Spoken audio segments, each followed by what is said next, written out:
네, 예수님과의 거리입니다. 저는 30여 년 동안 교회를 다녔으나 예수님과 거리를 두고 있었습니다. 외도의 중독에 빠져 있었기 때문입니다. 그런 와중에도 성가대 중창찬 악기 사역 등으로 사람들에게 인정받을 수 있는 곳에서는 열심을 내었습니다. 많은 사람에게 칭찬을 받으니 그렇게 적당히 경건한 흉내만 내며 신앙생활해도 되는 줄 알았습니다. 그러다 저는 큐티하는 공동체로 인도되어 구속사의 말씀을 듣고 참된 회개의 은혜가 임하여 거듭나게 되었습니다. 그런데 몇 년 전 교회 소그룹 부리더 사명을 감당할 때입니다. 저는 직장에서 보고서를 작성하듯이 밤을 새우며 소그룹 보고서를 썼고 모임이 끝나고 아무리 늦어도 12시간 내에는 보고서를 꼭 올리는 제가 자랑스럽기까지 했습니다. 하지만 사람들에게 인정받고 칭찬받고 싶어하는 마음은 강박이 되어 저를 올가매었고 시간이 지나 힘들어지자 모든 걸 내려놓고 싶었습니다. 그러다 어느 날 소그룹 리더의 아내분이 제게 집사님 참 못됐어요 라고 하셨습니다. 저는 속으로 이 정도 품격 있는 보고서에 칭찬은 못할 망정 왜 시비를 거실까 라고 생각했습니다. 그러나 오래 지나지 않아 늘 내 열심으로 예수님보다 앞서가는 저의 모습을 깨닫게 되었습니다. 그분은 제가 믿음과 구원이라는 본질에서 벗어나 비본질적인 속도와 겉모습에 집착내라 외도를 일삼던 예전의 모습으로 돌아갈까봐 안타까우셨던 것입니다. 오늘 본문 말씀에 등장하는 한 관리와 혈루증 앓는 여인을 보면서 다시 한번 예수님과의 거리가 중요하다는 것을 깨닫습니다. 한 사람은 12년을 돌아서 예수께 왔고 다른 한 사람은 최단 거리로 예수께 나아왔습니다. 저는 혈루증 앓던 여인처럼 오랜 세월을 돌고 돌아서 예수님 가까이 나아왔습니다. 교회 안에 있으면서도 세상에서 인정받고자 사람과의 거리를 더 소중히 여겼던 것을 회개합니다. 이제는 날마다 말씀 묵상으로 예수님과의 거리를 좁혀가며 그 품에 안기는 인생으로 살아가겠습니다. 네, 적용하기입니다. 설교 방송을 듣는 것으로 큐티를 끝내지 않고 아침에 30분 이상 말씀을 읽고 묵상한 내용을 적어보겠습니다. 매년 한 번 이상 성경을 통독하겠습니다. 네, 여기 이렇게 나와 있듯이 정말 예수님과의 이 거리가 중요하다라는 거, 이 혈루증 앓는 여인처럼 12년을 돌아서 이렇게 예수님께로 나아온 자신의 모습을 보며 사람과의 거리를 더 소중하게 여겼다라고 하잖아요. 이제는 정말 예수님과의 거리를 그 무엇보다도 이렇게 소중히 여기겠다라고는 이런 고백이 나와 있습니다.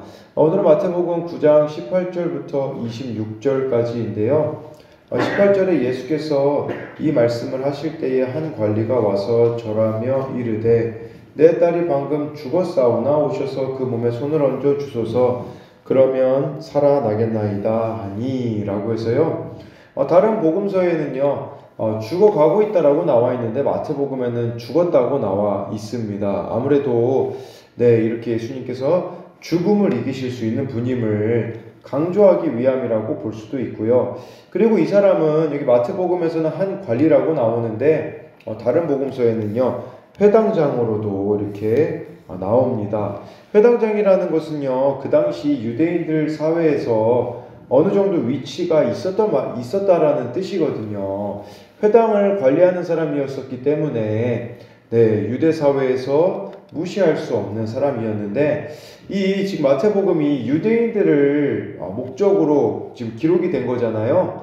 그래서 회당장이라는 단어를 이렇게 마태가 피하고 한 관리라고 썼습니다. 왜냐하면 그들을 자극하지 않기 위해서라고 이렇게 볼 수가 있는 것이죠. 정말 이런 모습을 보면서 그런 생각이 드는 거예요. 정말 이 유대인들의 구원을 위해서 마태가 참 이렇게 섬세하게 이렇게 기록했구나. 하나님께서 또 이렇게 영감을 주셔서 기록했구나라는 생각을 할 수가 있는데, 근데요, 이 회당장이 예수님 앞에 절하며 이르되, 그러니까 이렇게 이 지위가 있는 사람이 예수님 앞에 엎드리는 것이 과연 쉬운 일이었겠느냐라는 것이죠. 쉽지 않은 일인데 왜 그는 엎드렸습니까? 내 딸이 방금 죽었사오나 자식 문제 때문에 그렇다라는 거죠.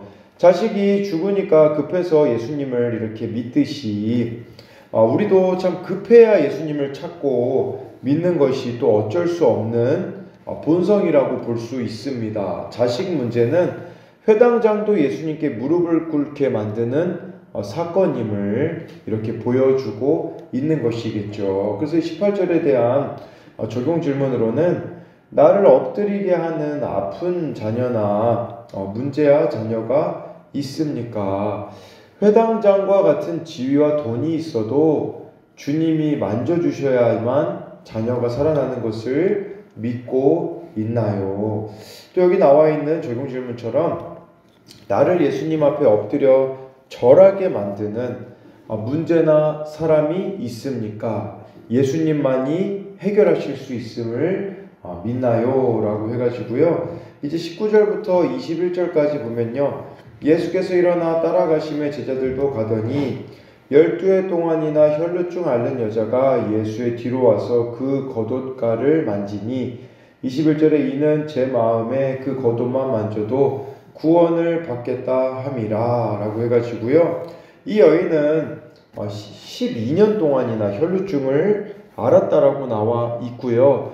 그리고요, 또 다른 복음서를 읽어보면요, 이 여인은 여러 의사들을 찾아다녀서 이미 재산도 다 허비한 그런 상황이라고 볼 수가 있습니다. 쉽게 말하면 돌고 돌고 돌아서 예수님께 왔다라고 볼 수가 있는 것이겠죠. 근데 이 혈루증이 얼마나 고통스러운 건지 레위기 15장 25절에 이렇게 나와 있어요. 만일 여인의 피의 유출이 그의 불결기가 아닌데도 여러 날이 간다든지 그 유출이 그의 불결기를 지나도 계속되면 그 부정을 유출하는 모든 날 동안 그 불결한 때와 같이 부정한즉 이라고 해서 혈루증은요, 이 혈루증 앓고 있는 그녀와 접촉하는 모든 것이 다 부정해짐을 의미하거든요.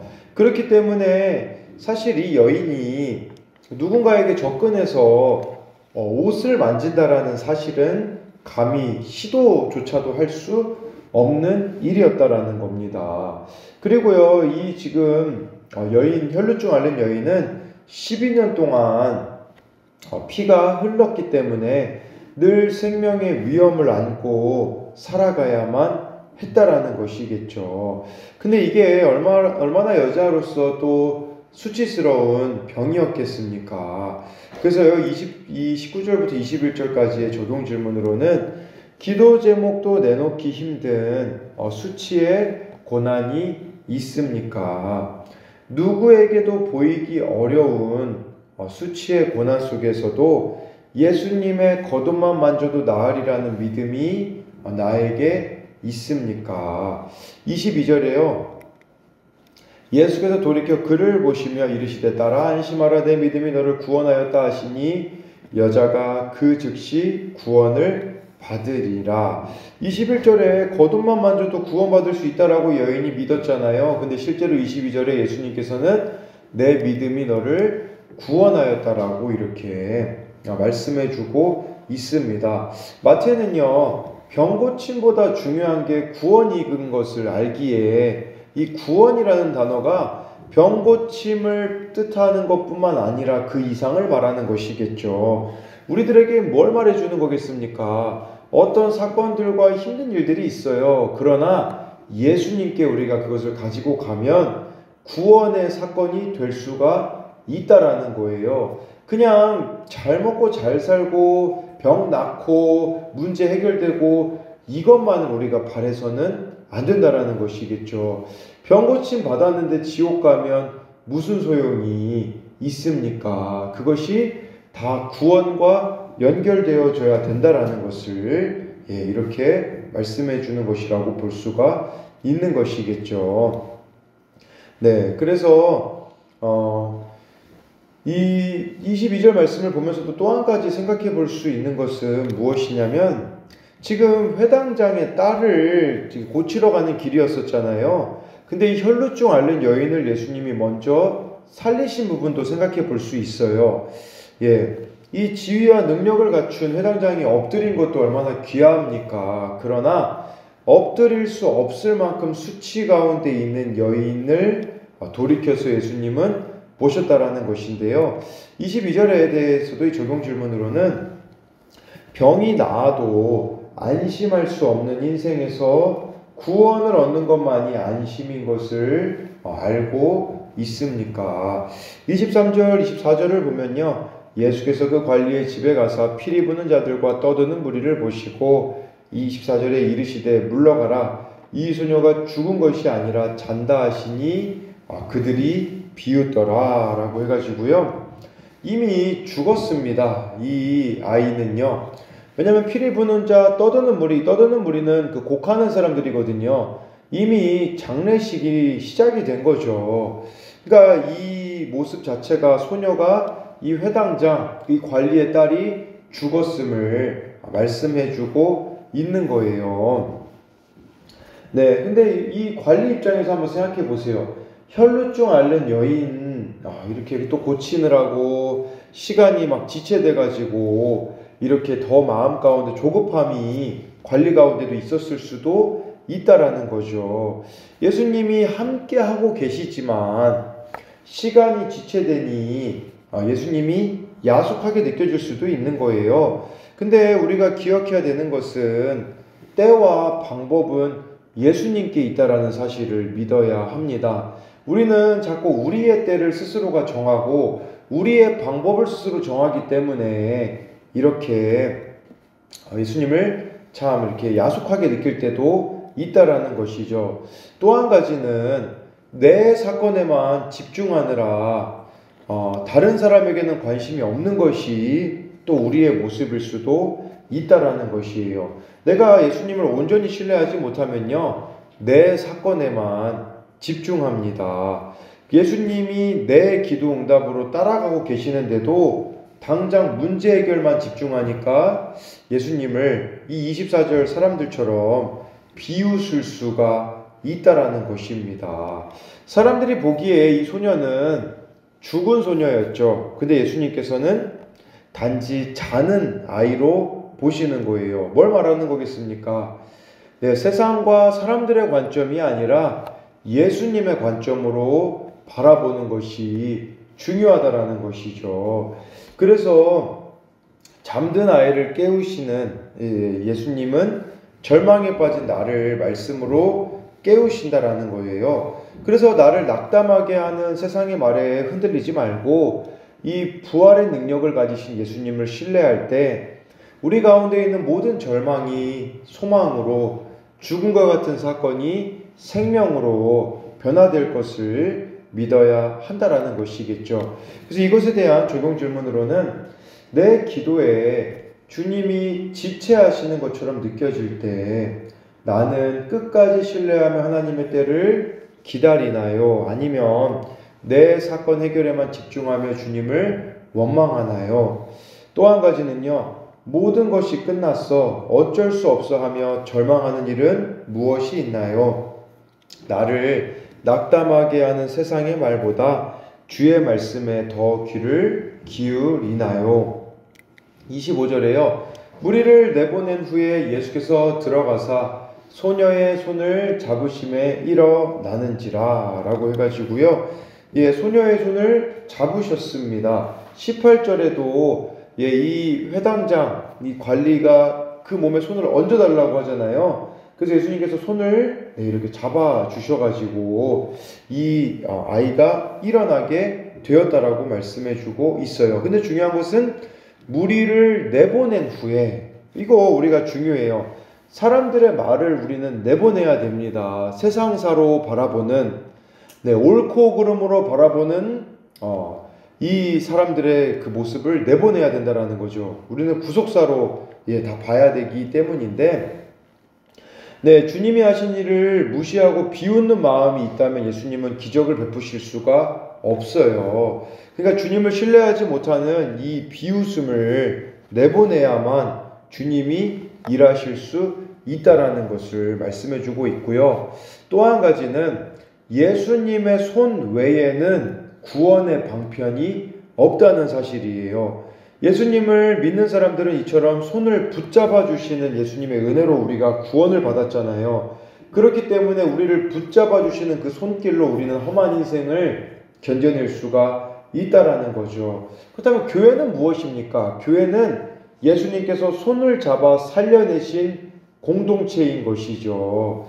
이렇게 예수님의 가르침을 따라 사람들의 존재의 목적은 예수님처럼 약하고 아픈 사람의 손을 붙잡아 주는 것을 이렇게 기억해야 한다라는 것이겠죠. 사람들이 보기에 이 아이가 사실 죽은 거 아닙니까? 근데요, 그 죽은 시체를 예수님이 만지셨다라는 사실을 우리는 주목해야 한다라는 것이죠. 어떤 죽음과 같은 일이라고 할지라도 예수님의 손을 우리가 붙잡는다면 이렇게 살아날 수 있는 방편이 될 수 있다라는 거. 그리고 우리 예수님처럼 죽음 가운데 있는 자들을 찾아가서 손을 잡아주는 것이 우리들이 해야 하는 일이라는 것이겠죠. 25절에 대한 적용 질문으로는 교회 데리고 다녀도 달라지지 않는다고 원망하면서 주님이 하시는 일을 비웃지는 않습니까? 문제가 아닌 주님께 집중하며 신뢰하고 있나요? 마지막으로 26절 보니까요. 그 소문이 그 온 땅에 퍼지더라 라고 해가지고 정말 이 아이가 살아난 일이 온 땅에 이 구원의 사건이 퍼지게 되었다라는 것이에요. 무슨 말이겠습니까? 물론 그 자리에 왔었던 사람들이 소문을 냈을 수도 있겠지만 아무래도 이 관리 회당장이 자기 딸이 살아났으니 얼마나 기뻤겠습니까? 그 소식을 전하고 다니지 않았겠습니까? 우리도 이렇게 믿음으로 살아난 소식, 예수님의 그 십자가와 부활로 살아난 소식을 전파하며 나아가는 것이 우리들이 또한 해나가야 되는 일이라고 볼 수가 있는 것이겠죠. 그래서 마지막으로 26절에 대한 이런 적용 질문으로는 세상적인 성공의 소문보다 고난 속에서 믿음으로 일어난 소문이 퍼지기를 바라나요 라고 이렇게 해서요. 정말 예수님께서는 이 관리의 딸을 이렇게 고치시고 12해 동안 혈루증 앓는 여인을 고치시는 이 예수님을 우리가 보면서 어떤 절망 가운데 있다고 할지라도 예수님의 손길만 닿을 수 있다면, 우리가 예수님께 나아갈 수만 있다면 고치실 수 있는 분임을 우리가 신뢰함으로 믿음으로 또 나아가는 우리들의 삶이 되기를 소망합니다.